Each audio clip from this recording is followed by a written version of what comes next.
السلام عليكم بنات، كي دايرين؟ بخير، نتمنىكم تكونوا على خير وبخير.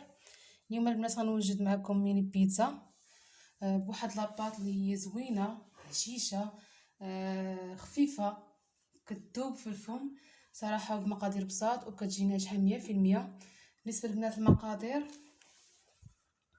عندنا هنايا كيلو ونص ديال الفورص ونص كيلو ديال السميده الرقيقه.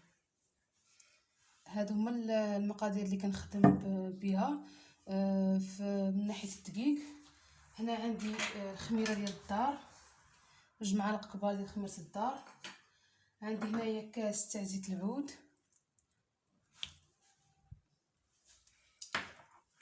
2 معالق ديال سنيده ومعلقه صغيره ديال الملح، بيضات،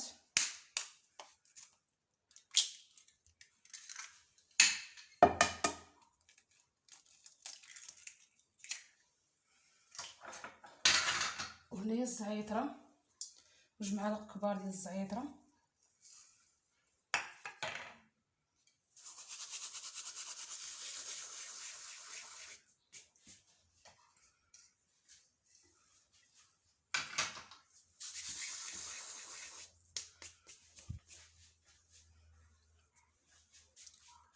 صافي، وكنجمعها بالماء.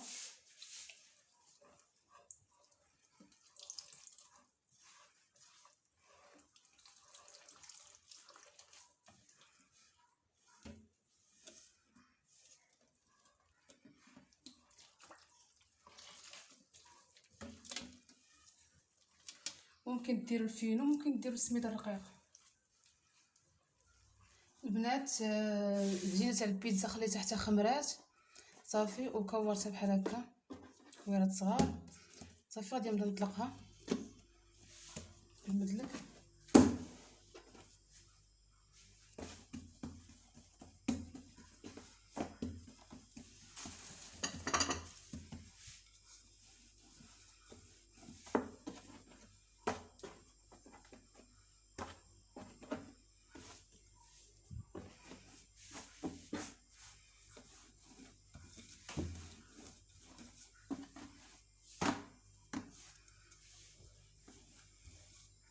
صافي البنات، بديت كنقطع بها. وانا نقطع بهذا الكاس هذا، ممكن اي حاجه ممكن تعطيكم الشكل اللي نتوما بغيتو قطعوا بها. انا جاني هذا الشكل في القياس.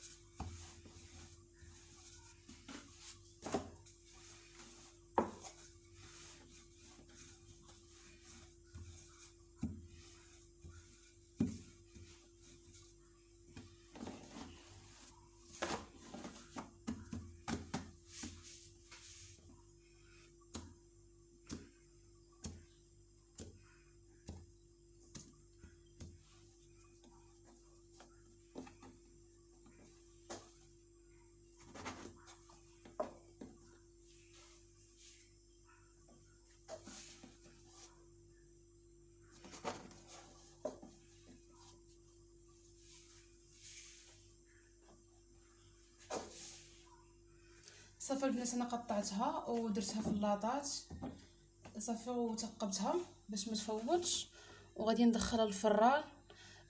ما غاديش نطيبها في المقله، غنديرها في الفران. المهم غير تنشف، طيب غير نص طيبه صافي، وغادي نخرجها.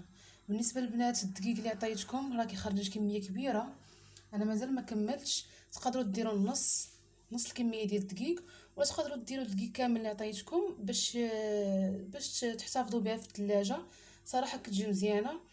انا درت كميه كبيره على حساب باش نحتفظ بها. المهم غادي ندخل الفران ونتلاقاو باش نشوفوا الشكل النهائي.